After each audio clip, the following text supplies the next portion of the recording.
ਅੰਮ੍ਰਿਤਪਾਲ ਸਿੰਘ ਤੋਂ। ਕਹਿੰਦੇ ਕਿ ਕੱਲ੍ਹ ਨੂੰ ਉਹ ਵਿਆਹ ਦੇ ਬੰਧਨ ਦੇ ਵਿੱਚ ਬੱਝਣ ਜਾ ਰਹੇ ਨੇ ਜੀ। हाँ जी, बिल्कुल खुशी वाली गल है जी उन्हां दे समर्थकां वास्ते ते ਜੀ, साडे वल्लों भी बधाई। ਜੀ ਬਿਲਕੁਲ। देखो ये कुछ दिन पहला ये खबरां ਜਿਹੜੀਆਂ ਨੇ ਉਹ ਸੁਣਾਈ ਦਿੱਤੀਆਂ ਸਨ, ਮਤਲਬ ਕਿ ਪਤਾ ਲੱਗਿਆ ਸੀਗਾ ਕਿ ਉਹ ਜਲਦੀ ਸ਼ਾਦੀ ਕਰਵਾਉਣਗੇ।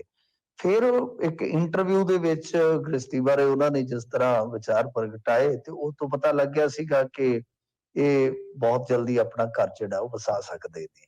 ਤਾਂ ਖੈਰ ਤਰੀਕ ਦਾ ਤਕਰੀਬਨ ਤੈਅ ਸੀ, ਪਰ ਇਹ ਸਾਰੀਆਂ ਚੀਜ਼ਾਂ ਜਿਹੜੀਆਂ ਨੇ ਉਹ ਬੜੀਆਂ ਲੁਕਾ ਕੇ ਰੱਖੀਆਂ ਗਈਆਂ, ਪ੍ਰਾਈਵੇਸੀ ਰੱਖੀ ਗਈ। ਪਰ ਕਹਿ ਲਓ ਕਿ ਗੁਨਿੰਦਾ ਚੁਨਿੰਦਾ ਲੋਕਾਂ ਨੂੰ ਪਤਾ ਲੱਗ ਗਿਆ ਸੀਗਾ ਅੰਦਰ ਖਾਤੇ, ਸਾਰੀ ਚੀਜ਼ ਦਾ ਹੋ ਗਿਆ ਸੀਗਾ, ਇਲਮ ਹੋ ਗਿਆ ਸੀਗਾ ਕਿ ਅਮਰਤਪਾਲ ਸਿੰਘ ਜੀ ਦੀ ਸ਼ਾਦੀ ਹੈ। ਜੀ। ਹੁਣ ਉਹ ਸਾਰੀਆਂ ਚੀਜ਼ਾਂ ਕਹਿ ਲਓ ਕਿ ਮੀਡੀਆ ਦੇ ਵਿੱਚ ਆ ਗਈਆਂ ਨੇ ਤੇ ਇਹ ਦੱਸਿਆ ਜਾ ਰਿਹਾ ਕਿ ਜਲੰਧਰ ਦੇ ਨਜ਼ਦੀਕ ਇੱਕ ਧਾਰਮਿਕ ਸਥਾਨ ਤੇ ਯਾਨੀ ਗੁਰੂ ਘਰ ਦੇ ਵਿੱਚ ਰਸਮਾਂ ਹੋਣਗੀਆਂ। ਸ਼ਾਦੀ ਦੀਆਂ ਰਸਮਾਂ ਜਿਹੜੀਆਂ ਹੁੰਦੀਆਂ ਆਪਾਂ ਨੂੰ ਪਤਾ ਹੀ ਆ, ਲਾਵਾਂ ਹੋਣਗੀਆਂ। ਇਸ ਤੋਂ ਇਲਾਵਾ ਸਾਦੇ ਢੰਗ ਦੇ ਨਾਲ ਪ੍ਰਸ਼ਾਦਾ ਛਕਿਆ ਜਾਏਗਾ, ਲੰਗਰ ਛਕਿਆ ਜਾਏਗਾ। ਤਾਂ ਇਹ ਸਾਰਾ ਕੁਛ ਹੈ ਜਿਹੜਾ ਉਹ ਭਲਕੇ ਹੋਏਗਾ।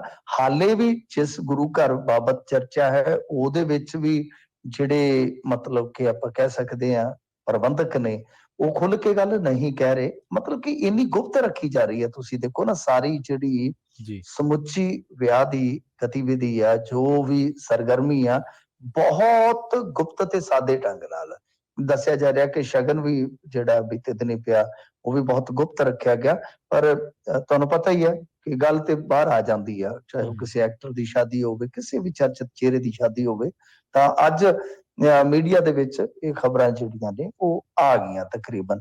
ਪਰ ਇੱਕ ਗੱਲ ਜਿਹੜੀ ਆ ਉਹ ਫੇਰ ਅੱਜ ਥੋੜੀ ਜਿਹੀ ਕਹਿ ਲਓ ਕਿ ਕਾਲੀ ਵਾਲੀ ਹੋਈ ਆ। ਕੁਛ ਜਿਹੜੇ ਮੀਡੀਆ ਅਦਾਰੇ ਨੇ ਉਹਨਾਂ ਮੀਡੀਆ ਅਦਾਰਿਆਂ ਨੇ ਕੀ ਕੀਤਾ ਕਿ ਚੱਕ ਕੇ ਹੁਣ ਕੁੜੀ ਦਾ ਨਾਮ ਜ਼ਾਹਰ ਹੋ ਗਿਆ ਕਿ ਫਲਾਣਾ ਜੀ ਕੁੜੀ ਦਾ ਨਾਮ ਆ, ਚਲੋ ਉੱਥੋਂ ਚੱਕ ਕੇ ਯੂਕੇ ਦੀ, ਕਿਉਂਕਿ ਉਹ ਕੁੜੀ ਹੈ ਜਿਹਦੇ ਨਾਲ ਸ਼ਾਦੀ ਹੋਣੀ ਹੈ, ਜੋ ਅਮਰਤਪਾਲ ਸਿੰਘ ਦੀ ਸਿੰਘਣੀ ਬਣ ਜਾ ਰਹੇ ਆ।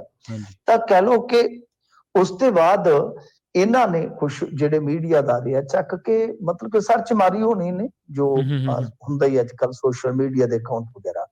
ਉਹ ਸਾਡੇ ਮਿੱਤਰ ਨੇ, ਉਹਨਾਂ ਦੇ ਗਾ ਨੋਨ ਹੈ ਯੂਕੇ ਦੇ ਵਿੱਚ, ਉਹਨਾਂ ਦੀ ਕੁੜੀ ਦੀ ਫੋਟੋ ਲਾ ਦਿੱਤੀ ਗਈ। ਉਹ ਅੱਛਾ। ਉਹਨਾਂ ਨੇ ਵਿਚਾਰਿਆਂ ਨੇ ਸਾਡੇ ਤੱਕ ਅਪਰੋਚ ਕੀਤੀ ਗਾ, ਜਿਸ ਤਰੀਕੇ ਨਾਲ ਨੰਬਰ ਵਗੈਰਾ ਹੁੰਦੇ ਨੇ।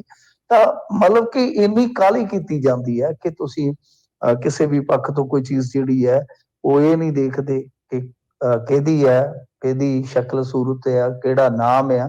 ਉਹ ਨਾਮ ਮਿਲਦਾ ਜੁਲਦਾ ਸੀ ਕਿਤੇ ਕੁੜੀ ਦਾ, ਤੇ ਉਹ ਇੱਥੇ ਚੱਕ ਕਿਤੇ ਫੋਟੋਆਂ ਇੱਕ ਵੱਡੇ ਅਦਾਰੇ ਨੇ ਵੀ ਯੂਜ਼ ਕਰ ਦਿੱਤੀਆਂ। ਖੈਰ ਇਹ ਵੀ ਤਜਰਬਾ ਜਿਹੜਾ ਉਹ ਹੋ ਜਾਂਦਾ ਕਈ ਵਾਰ। ਤਾਂ ਖੈਰ ਹੁਣ ਭਲਕੇ ਜਿਹੜੀ ਹੈ ਉਹ ਸ਼ਾਦੀ ਨਿਪਰੇ ਚੜ ਜਾਏਗੀ ਜੀ।